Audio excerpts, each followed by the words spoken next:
Welcome into the Irish Squad Show. I'm Joe George, post-game host, and I've seen a lot of Notre Dame games. Nothing like that before. 70 points? Are you kidding me? Like, this is college football, correct? Am I correct in knowing that this is Division I college football? That was insane. I'm Alan Pinkett, two-time All-American, and at this time of year, you look at a lot of metrics and data points. Or should you just trust your eyes? Play like a champion today. It's the Fighting Irish Squad Show. Everything Notre Dame Fighting Irish every week. Breaking down the biggest news and game-changing plays the way only Locked On Podcast Network can. Wake up the echoes. The Fighting Irish Squad Show starts now. Welcome into the Irish Squad Show. Joe George, Reggie Brooks, Alan Pinkett here as the Irish win 70-7 against Syracuse. An ass-kicking, a beatdown, domination, style points. They covered it all in this game, guys. I mean, 21-0 before the offense touches the ball, and they score in 2 plays when they do. I mean, Alan, we'll start with you. What do you say about this game besides it was awesome and just fun to watch? Well, I think that because of a lot of talk out there, and I don't know if Notre Dame was paying attention to some of the messages that were coming through about the Miami versus Notre Dame head-to-head, and is Miami more deserving?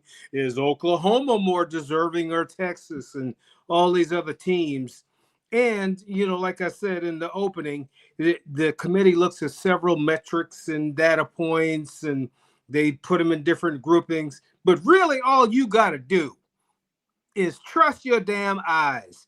Now, this team came out and just put a foot on this team from the opening drive. And for all those folks that want to talk about the head-to-head, how many years ago was it? Or was it just 3 months ago?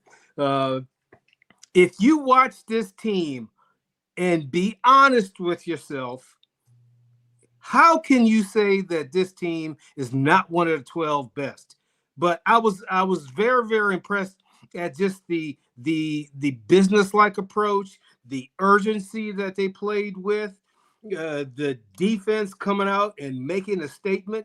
Usually you don't make a statement with offense, but when defense smacks you upside your head, that's how you know you're in a game. And this defense, with the 21 points before the offense could ever get on the field, I think, made a fabulous statement. And then what a day to, I guess, rest Jeremiyah Love and Jadarian Price. I'm glad we could limit him to 9 carries? There was only 12 total. Yeah. 12 total carries between the 2 of them. There was only 1 injury. Everybody came out relatively healthy. But this was a statement game to everyone. And I don't know what was said, but I think something leaked to this team about maybe them not being deserving, or maybe Notre Dame being overrated, which in some years that was true, and they earned that. Under Brian Kelly, when they went to the playoffs, it was to see what good looked like. But those days are over. Notre Dame is a legit team, and I was just impressed with how they handled their business. They, didn't worry about anything but what was between those lines, and took care of their business. And I think proved beyond a shadow of a doubt that they belong in the playoff. Now, they still got 1 more game, so I don't want to, sing all the praises too early. And you never take anything for granted. But I do appreciate, their focus and their outlook of just going one at a time and handling their business. And for all those folks that want to question whether this team is any good or not, all you got to do is trust your eyes. I'm saying 21-17. So that was the average for Jeremiyah Love and Jadarian Price. 21 yards per carry and 17 yards per carry. You don't need to look at anything else but that. So if you want to question this team, what are you questioning? What is the question then? 300 some yards, 220 yards rushing, and that was insane. I'm literally said, I'm not sure I still saw what I saw. I'm still questioning in my mind that just happened. And again, they didn't do anything out of character. They just decided, like, hey, we're gonna put our foot on your neck and beat the crap out of you. I mean, I don't know what else you call that. I'm still trying to process what just happened. 70-7. I mean, again, I'm not saying that like Syracuse is.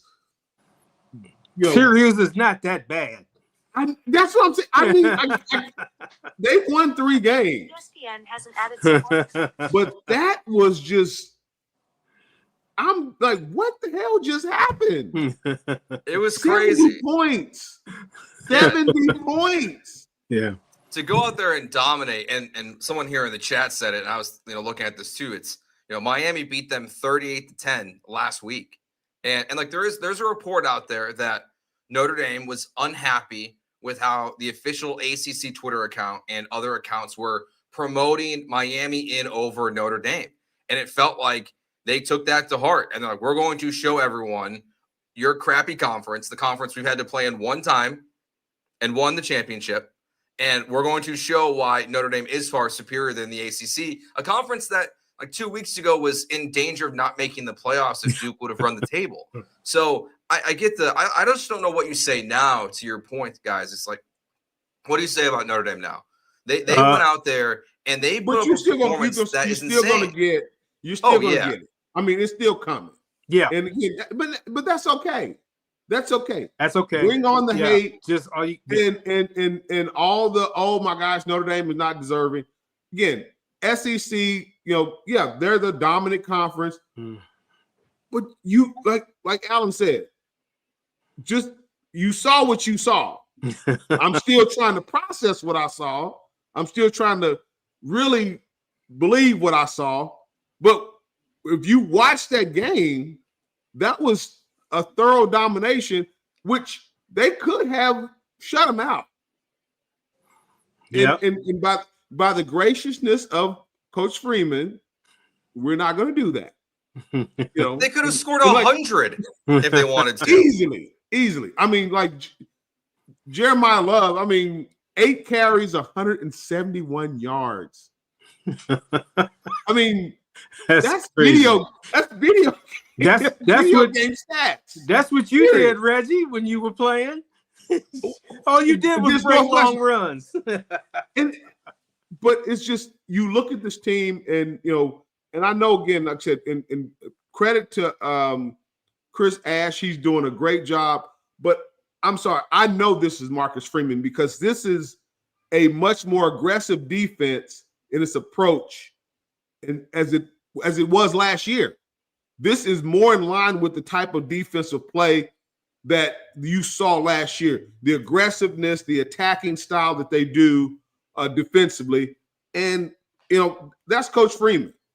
And again, it's Chris Ash too. Don't get me wrong. I'm not saying that Coach Ash is not, he's calling the defense.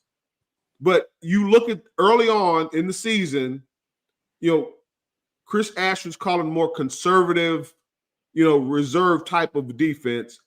And I don't know this for a fact, but I can only assume Coach Freeman was like, no, this is the type of players that we have. We're an attacking style defense. We go get them. We attack the offense. And that's exactly what they did this game. And it showed up and it's continued to show up. This is not a new thing. You look over the last since Arkansas, you see a progressively more vicious and attacking style defense that you're seeing, getting after the quarterback. The defensive backs attacking the receivers, getting in their faces and challenging them more. And this is what's created the turnovers, because this is what you saw last year. Creating more turnovers and really putting offenses in a more defensive posture. So that's the type of style of defense that Coach Freeman has when he was the defensive coordinator here last few years. So I have no doubt that he is, said, hey, this is who we are. Well, I'll say and this. You always look at. I always say the team takes on. I always say the team takes on the personality of the head coach. No doubt. And this is the Marcus Freeman we've seen since he was the defensive coordinator, and it is showing. So I love where this team is right now and where they're headed. And as this progresses and as they go through their season, again, I feel bad for Stanford because if they did this to Syracuse, it's not going to be good. Yeah. And plus they're going to probably be pissed off that they got to play so late in California. So it's going to be I heard it's going to be like a equivalent to a 10:30 kickoff for Notre Dame, which that's okay. But if you go back to the Texas A&M game, remember the week after that, there was a come to Jesus meeting that Marcus set up, and his message was pretty simple, and it was do your job. But what he meant by doing your job was if you're a DB, when they ask you to maintain inside leverage, don't be freelancing and guessing. If you're a D lineman and we're asking you to flood the B gap, don't go into C gap or A gap. Stay your ass in the B gap. And I think once guys started doing those things instead of freelancing, they started to see some success. And with that success comes confidence. And with confidence, that's why you see them flying around. And they set a record today. 16 tackles for loss. What do they have? 5 sacks. Yeah, damn near 20 interceptions now. and look, we talk about style points because at this time of year, because the opponents aren't going to be that great, and you need style points. Saw Miami today play Virginia Tech, and they had to keep their starters in and throw a touchdown with 20 seconds left to make sure they beat Virginia Tech 34-17. All right. And Reggie, you already said that when they played Syracuse last week, they won 38 to what was the score? 38-10.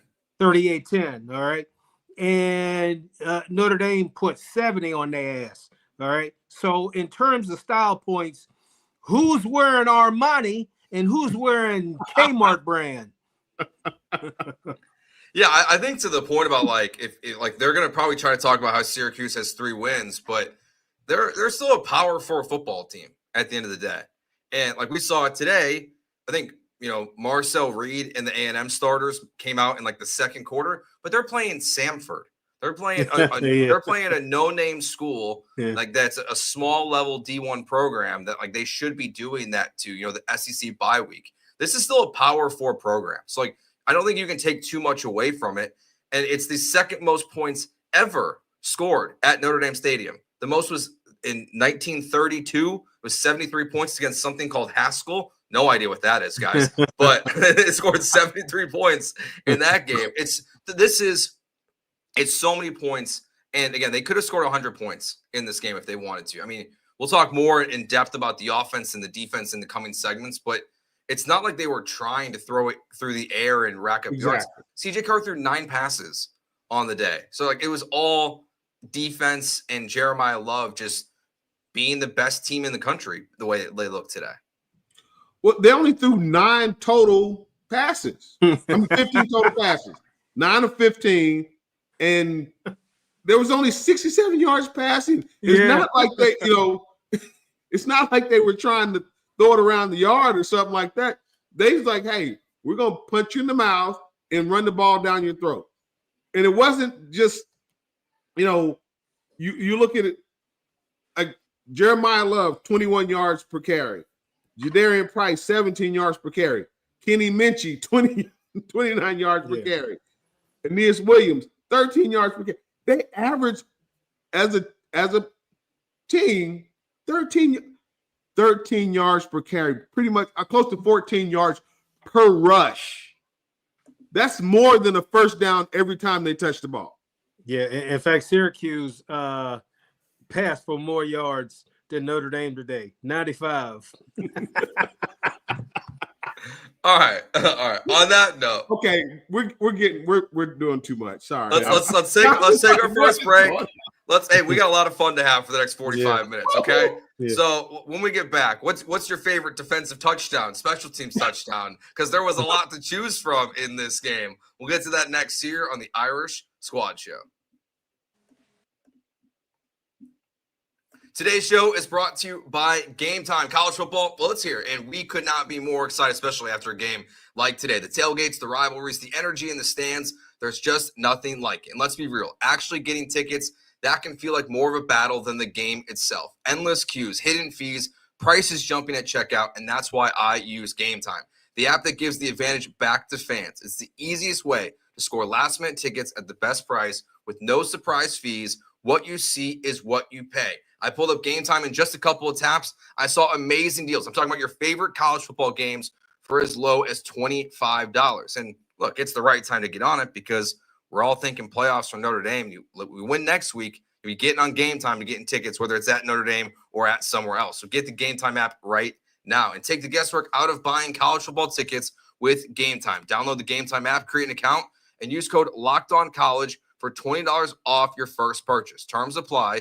Again, that's promo code LOCKEDONCOLLEG for $20 off. Swipe, tap, ticket, go. Download the Gametime app today.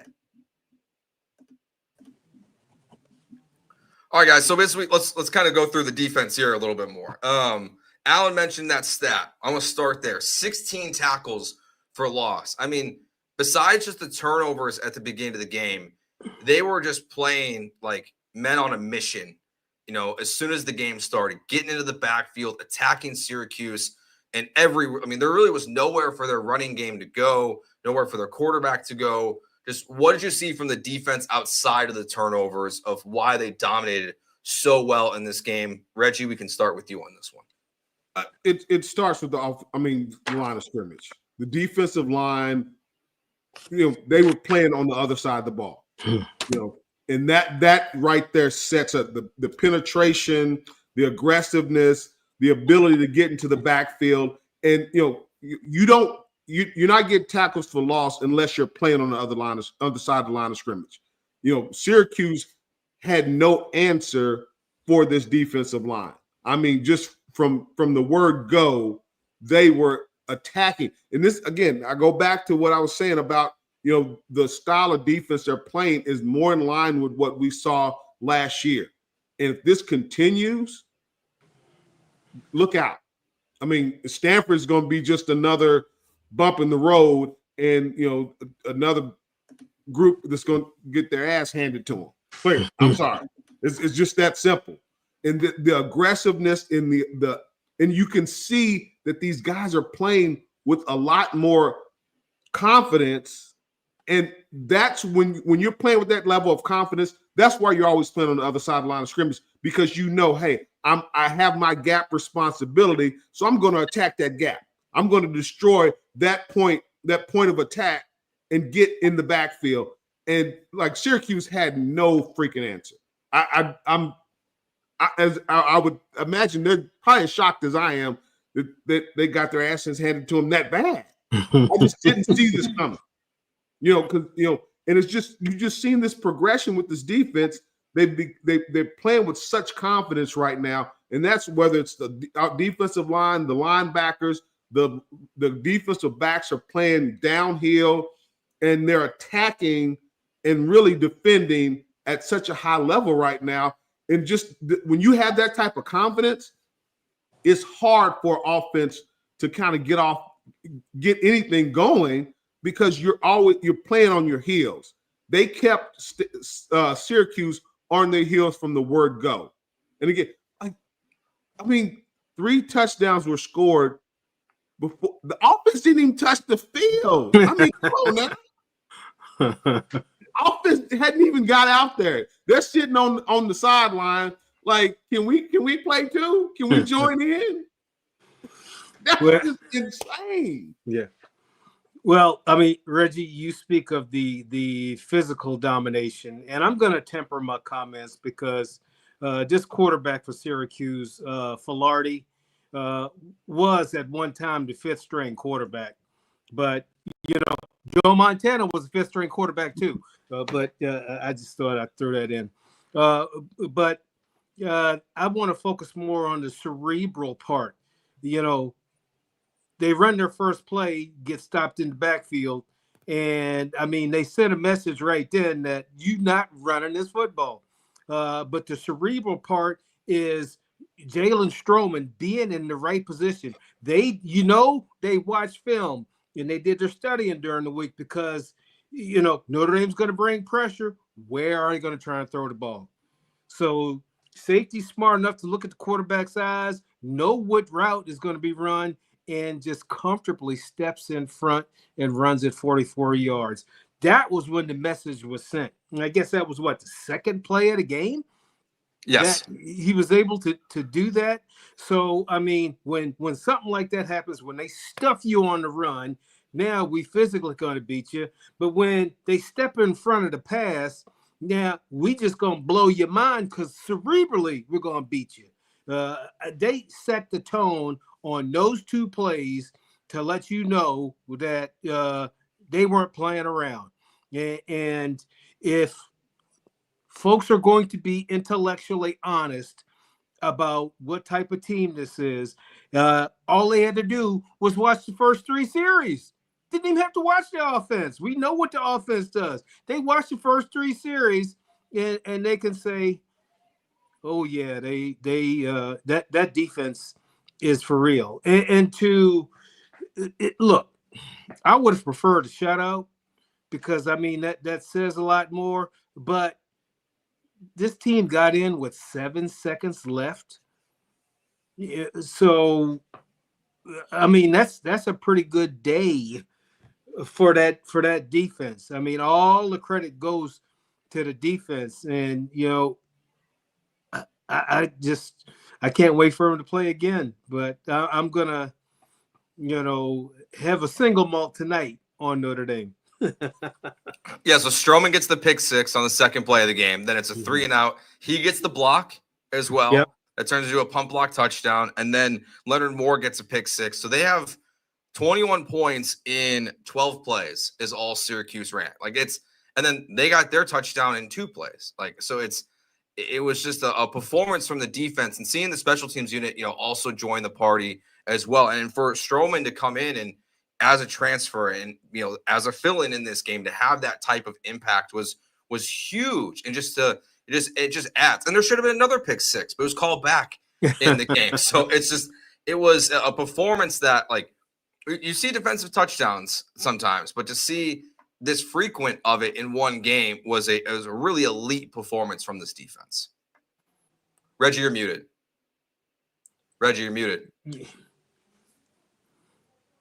Stroman, he came in with little attitude. Now you got to remember he wasn't the starter, right? It was Tay Johnson, so he's the one that said let you know. Oh, don't get it twisted. I can still play this game. You got hats off to Tay. He's done a great job. Yeah. But he made a statement in this game to the coaching staff to let them know, I'm not someone you can just leave on the sideline. I'm going to show up. And he showed up. And this is what I love about that. Because, again, you get guys that, if they are kind of pushed to the side, they kind of like, oh, well, forget you. And, I'm going to go on somewhere else. But he can't go nowhere else. He's a senior. He said, Tay Johnson's injured, but we're not going to miss a beat. This young man stepped up in a great way. 8 tackles, 8 solo tackles, 2 tackles for loss, the interception, pick 6. and had another pick that got called back. He made a statement this game to say, "I will be a presence come playoff time." Yeah, we have Tay Johnson comes back. That's great, but I'm not going to be someone that you can sit off to the sideline and say, "Oh well, hey, well, we're going to move on." No, he made a statement, and that's what I love about this young man to do that. Because a lot of times, you can kind of young guys they feel a certain type of way when they've been kind of passed over. He's like, "No, you're not passing me over. I'm going to show you what I'm capable of," and that shows the coaching staff, hey, this is somebody we can rely on. This is somebody we can trust to get out there, play at a high level, and do what needs to be done to execute and make plays. I mean, he hats off to him, because that's not, it's not common in this day and age. He said, hey, I'm going to do what I'm capable of doing. Yeah. Hats off to Tay Johnson. Let's be honest. He's shown what he can do, but you have the depth of this team now, the depth of this defense really showed up in the fact that you had a backup come in and play at a high level and really set the tone for the game. Stroman set the tone for the game right out the gate. With the tackles for loss, playing in the backfield, picks, and his aggressiveness and the confidence in which he played. I cannot stress how much that impacts not only the defense, but the team as a whole. So there's no better way to establish your value to the team than by making a big splash play. And Reggie, I know you understand. I always understood it. You want to do something on that field that puts in the coach's mind, oh, hell no, I'm not taking him off the field. He's too valuable on the field. And I think it speaks to the depth that Notre Dame has at that position in the defensive backfield. Not just numbers, but quality depth. But they've created a situation now where everybody can eat. Everybody's going to have an opportunity to make plays, and everybody's going to play. And by having that quality depth and guys making plays, there's always going to be somebody fresh back there. So, no more of this guy with hands on his hips and tongue down to the ground because they're so tired because the offense has a long drive. We can substitute, a guy, and it's no longer second string. It's just you got 1 and 1A back there. But I think this defense, all the players on Notre Dame understand how to establish their value to the team because they keep making plays. And, I was always of the opinion, if I got on the field, you weren't going to take my ass off. So it is an addicting thing. Reggie, I know you know this too. It's an addicting thing when you get on the field and you make a play. You want to keep making plays because that is a good drug, boy, to be out there making plays. And we kind of know what those young men feel like going in there. Especially all those hours that they're in the weight room and training and reading through various scouting reports and self-scouting, and to finally get the opportunity to get out on the field, get a pick six. It's hard to do that, but for them to get out there and get a pick six and make it look easy, they're also, creating opportunities to play on Sunday too. All right, let's take a break here. Let's get our full squad going. Allison Hayes will join us in the next segment. Let's take a look at what we saw from the offense in this game. Not a lot of plays, but a lot of success for this team. Let's get to that next year on the Irish Squad Show. Today's episode is brought to you by FanDuel. The NBA is back, and there's no better place to get in on the action than FanDuel, the official sports betting partner of the NBA. Even if you missed the start of the game or want to ride the hot hand, FanDuel has live bets on everything from who will score next to fourth quarter comebacks. Plus, you can even combine your live bets into a same-game parlay for a shot at a bigger payout. It keeps every game exciting, especially when your team's making that late push. Right now, FanDuel is giving new customers $300 in bonus bets when your first $5 bet wins. So head to FanDuel.com to sign up and play your game with FanDuel, the official sports betting partner of the NBA. All right, we're all here now for the Irish Squad Show. We talked about the defense and what we thought of the game. And Allison, before we get into the offense, you can kind of lead us into that as well. Just, 70-7, your thoughts on this dominant victory from the Irish.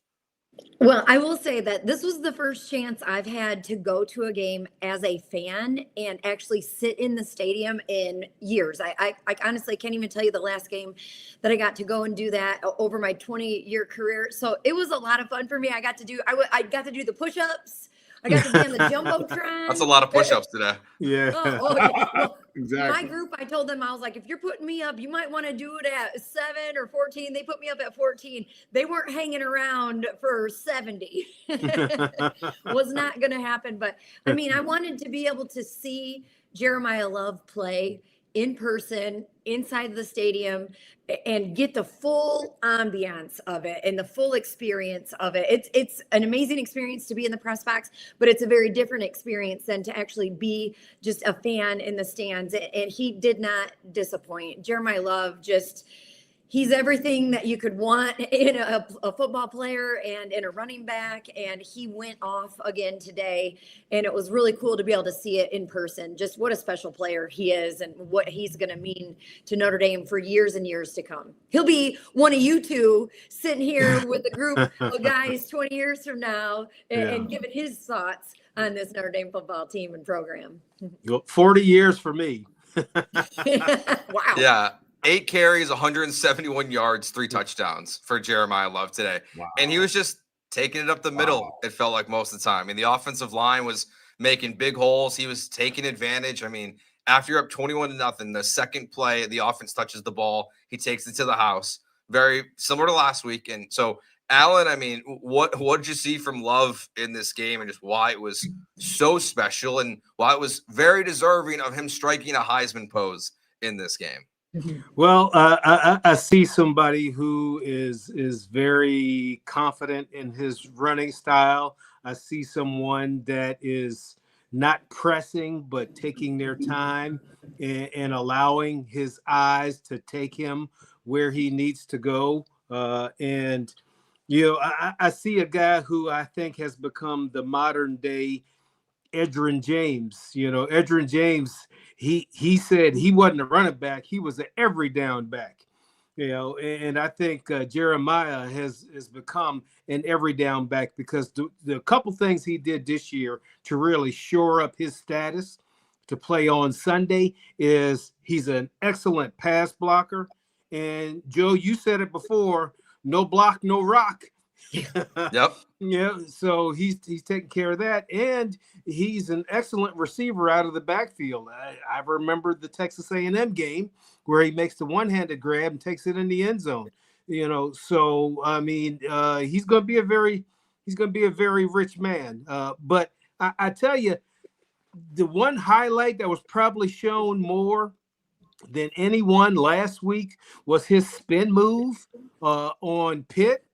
And for all the guys that play defense against him, that has put them in a bind because now they got to make a decision. Am I going to run full speed up to this guy and try to tackle him? Hell no, because he's going to put that spin move on me, make me look silly. So what do? Do I run up and I gather my feet and steady myself? Don't want to do that either. He's strong enough to run my ass over. Or jump over you. Yeah. So he has put defenders in a bind where now they have to think. They can't just act and go tackle him. They got to think about, okay, number 4's got the ball. How am I gonna do this? And that's now he's gotten into the minds of the defense, and now he's become even more dangerous. And can't leave out the offensive line because they are creating some huge holes for him. Reggie? I mean, the young man is just phenomenal. You see him each week, like 8 carries, 170 yards. That's video game-esque, plain and simple. 3 touchdowns. He shows up. And he does it very effortlessly. It's not like he doesn't. And this is the thing I've watched and seen him just increasingly get better at. He's not pressing. He's just letting the game come to him. Mm-hmm. The more he does that, the more fluid he is, the more relaxed he is, and it actually makes the game easy. I mean, It just looks easy when you watch him play. You watch him whether he's blocking, running, receiving the ball. He looks very effortless in what he's doing, and it's because he's playing with such confidence and composure. And he just seems so relaxed that the moves just come as he reacts to what the defender does. And as Alan says, like, what are you going to do? You going to run up on him and try to blow him up? He's going to make it.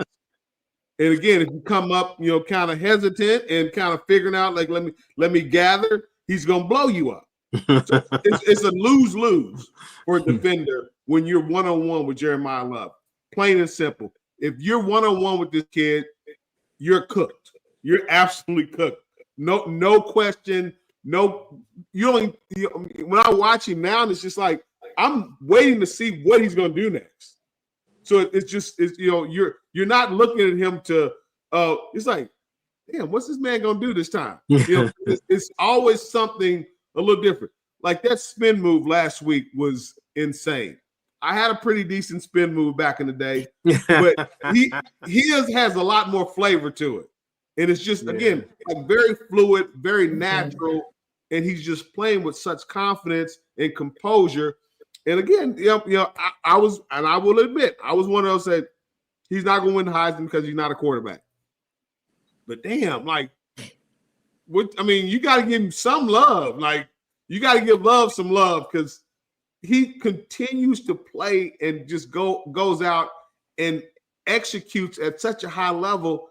If you're watching games, like there's no way you cannot have this young man in New York, or is it Vegas now? It's New York still. No, it's New York. It's still New York.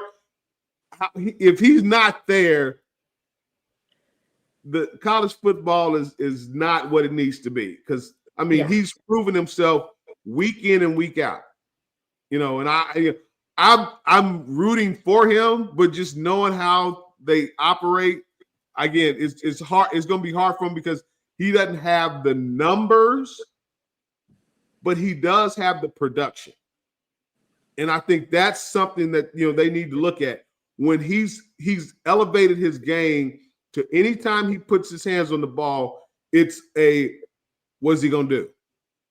Like that's across the board. Mm-hmm. Whether you're a fan of Jeremiyah Love or not, you're always saying, what is this kid going to do next? Because there's always something different, something special. And you always say, how does he, what is he going to do this week that's more, dynamic than the week before? And we all talked the Pitt game, him rolling off and getting up and going for a touchdown, 8 carries, 21 yards per carry, man. That's 2 first downs. That's like a big play every time he touches the ball. Come on now. You gotta respect the man's game. It's at that level that you look at him and say, whoa, this young man is the truth. Joe, one of the things, at one of his touchdown celebrations, he struck the Heisman pose. And in the post-game press conference, Marcus Freeman was asked about that. And, the celebration, and he says that he shows the wise guys video of like things you shouldn't do. You don't want to get yourself in trouble. And Coach Freeman was like, most of the time, if you celebrate with your team, you're probably going to keep yourself out of trouble. It's when you do the thing by yourself that, you can get an excessive celebration.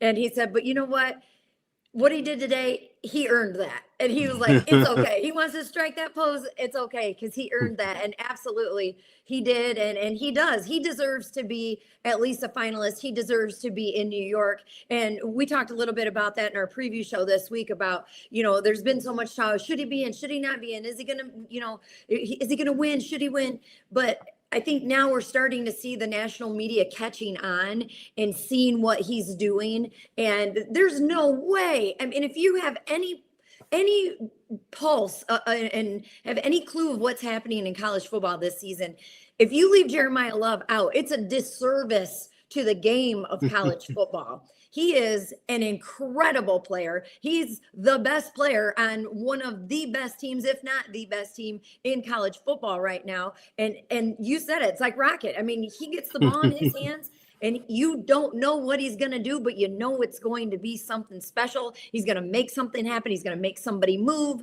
and miss, and he's going to find a way to get a first down, or he might take it 40, 50, 60 yards to the house for a touchdown. So I hope to see him there. I think he is going to at least be there in New York. Now, do I think he's going to win? There's some arguments there, probably not, and whether he should or not. But I don't know that he will get a win, but I think he gets an invite, and that I am happy to see, because early for most of the season that wasn't the case. Another thing to point out too about just the running game in general. It was, while Love had an incredible game, it wasn't just him. I mean, my gosh, they rushed as a team for 329 yards in this game. Incredible. And a ton of guys getting touches. Jeremiyah Love, Jadarian Price, he had 4 carries, 70 yards, and a touchdown. Kenny Minchie, good for him. He gets in there. He's got 59 yards on the day, but he had that 34-yard or 25-yard run for a touchdown himself. Aeneas Williams, he gets a touchdown. So it's like, you get a touchdown, you get a touchdown. But all the guys on the ground really got it done today. And what's shocking is the numbers through the air. Just 67 total yards passing for both CJ Carr and Kenny Minchie combined. So we should call this the Oprah Winfrey Day. Yeah. Yeah. Well, because they passed almost out 10 touchdowns. Almost. I got a bone to pick with. There's one thing at this game, okay? Oh. It's his last game this season at home. No. You got to get the ball to Eli. Yeah. You got to get the ball to Eli in this game. Come One on, of those, man. One of them. Texting. I've been texting that to all the guys, like, get my man in the zone. I might just give Coach Freeman a call and is like, where's the love for the tight end, man? That dude deserves to be in the zone. No doubt about it. But not only did he not get a touchdown, he didn't even get a catch, not even one reception today. That, to me, is surprising. It's because the offense only had the ball for 18 minutes. What? They only had 15 for what? 40? Total, Carr threw for 49 yards, I think it was. Yep. 5 of 9, by the way. 39 rushes and passes, 39 plays. Like, that's insane. Like, if you told me an offense only had 39 plays, I'm like, oh man, that was probably not good. They didn't score a lot of points. Yeah. That's why there's lies, there's damn lies, and there's statistics. The other funny thing I thought, like, just watching this game, was like, man, what about a nice day to, like, just get your field goal kicker going a little bit. Now, 10 for 10 on extra points, but they were selfish, not letting the field goal kickers get out there and try to hit like a 35-yard field goal at some point in this game. But it was a dominant performance by the Irish in this one. They got one game left to go now in the regular season. We're going to discuss that next because we'll be here with you. The post-game show might start at 1 a.m, but we'll be here with you next week when they get to take on Stanford. Plus, we got to ask Reggie and Al if they've ever played in a game ever like this in their careers. We'll get to all of that next year on the Irish Squad Show.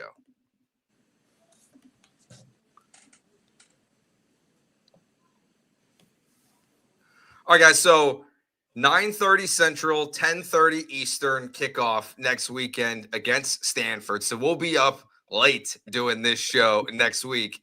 I don't think anyone loves it when you see the time. I mean, having, so I guess just starting from like the player's perspective, Reggie and Alan, like, Alan, you can go first. Like, what's the challenge for the players next week as you're playing in, 10:30 normally when you're probably going to bed, it's kickoff next week against Stanford. Well, yeah, I think the guys do an excellent job of taking care of their body and monitoring their sleep and watching their diet and having good nutrition, but there's always something about game time. Whenever it's game time, you just have that mentality that you're going to be in that mode.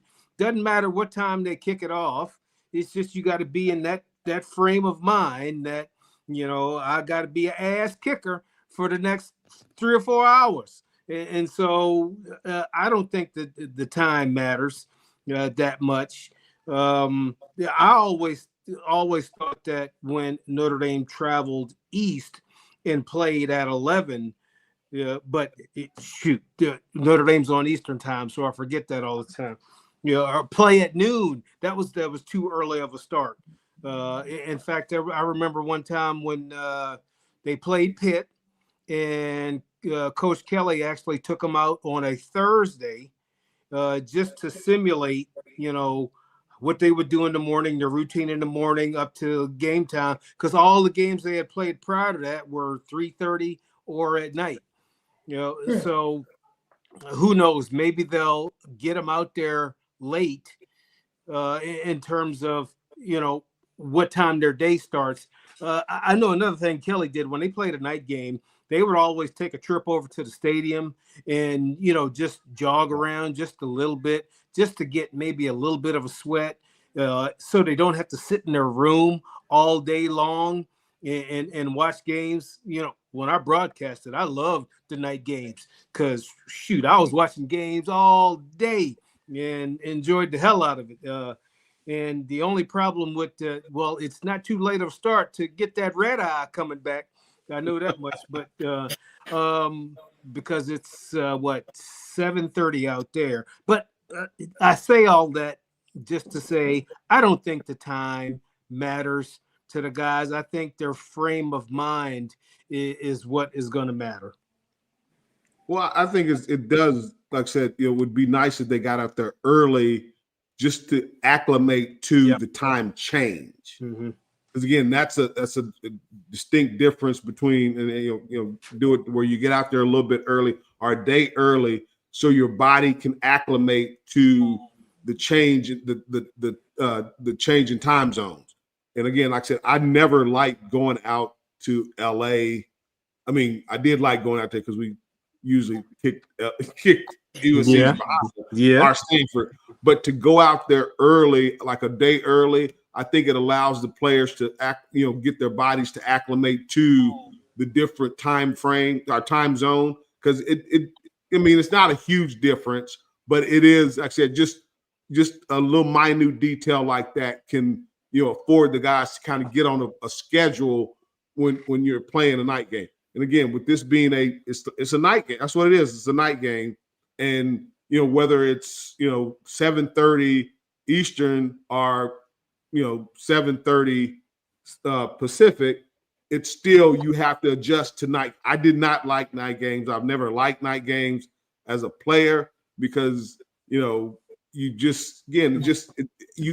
there all day. And it's a lot of time that goes by that, you're used to, like I said, if you're getting a 1 o'clock game or 12 in the noon game to get in their play, you have a lot of times after the fact to kind of go do, other things, as young men like to do when they're in college. But it creates, an opportunity if you go a little early to just for your body and from a mental standpoint, acclimate to a night game on the West Coast, which it is different. It's not a lot of difference in terms of, when you're that age, you can go and do whatever, but just sitting around and not having a lot to do and you're just waiting sucks. Yeah. I like waiting. I just want to go play the game, come home.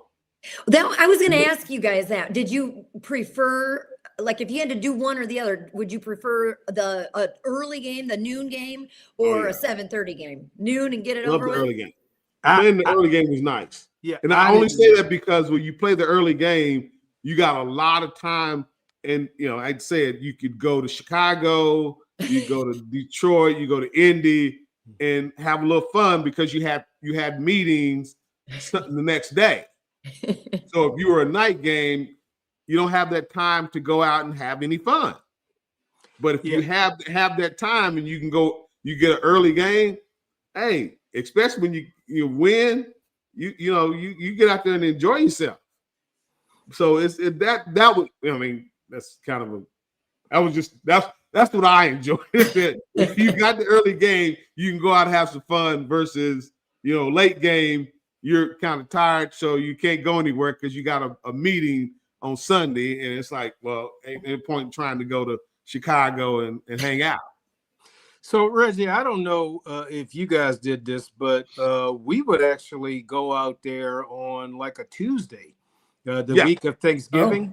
I don't know if you guys did that, but we would spend 3 days in the Newport Beach Marriott, and then we would move down on Friday. We would move into the West End Bonaventure and stay there. No, we only did 2 days. We went. We would go. Days early. We would go for the week. Lou had us in freaking Anaheim, and so we would nothing out there. We would get acclimated, but I think one thing that's good about dealing with a time difference. I remember, you remember when Notre Dame played Miami at Soldier Field? So that particular game, that was the first night game Miami had played all year long, and early in the game, they had a receiver streaking down the field, and he was wide ass open and got behind our secondary, and dude dropped a pass. You know why? Because the lights were in his eyes because they hadn't played a night game yet. And you would be surprised how much like playing under the lights can affect. Like kick returners. Oh yeah, just the vision, seeing the ball. Because I know with Michigan, like I said, that was the first game. When we played Michigan my sophomore year, we played under the lights when they had to bring the lights in to Notre Dame Stadium. Yeah, that was my very first game. Was the very first night game at Notre Dame Stadium where they brought the Musco lights out. Yeah, and that is you have to adjust because your eyes are not, they have to be sensitized to that light because it is a difference. But anyway, what I'm saying I don't care what time the game is. Yeah, I think it bothers us and the fans more than it does anyone else, honestly, than it does the players. Do you guys ever play? It bothers me because I wanted to go out, like I said, go early so you can have time to go out. Who knew? Reggie was a party guy. I know. Coach Holt says just after games. Yeah, I was going to mass and praying for everyone. Oh, sure. Yeah, right. Yeah, right.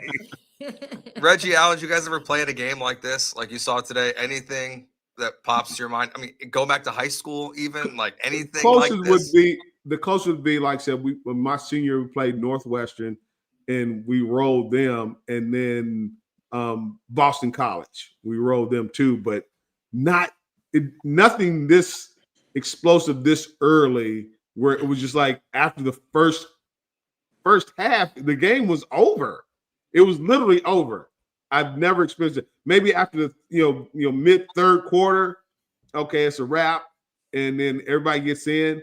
But yeah, this was insane. This was absolutely insane. Yeah, I don't recall a game that I played, maybe in high school, where we had such a commanding lead at halftime. But we played a lot of close games at Notre Dame, and in the NFL, it's very rare you put up, you create such a wide separation in points. Although I did lose to Cincinnati one year, like 63-6. Yeah, but we did good. We, I think they scored 32 in the first half. We held them to 31 in the second half. So I've been on the other end of a game like that. So there you go. Now I do remember.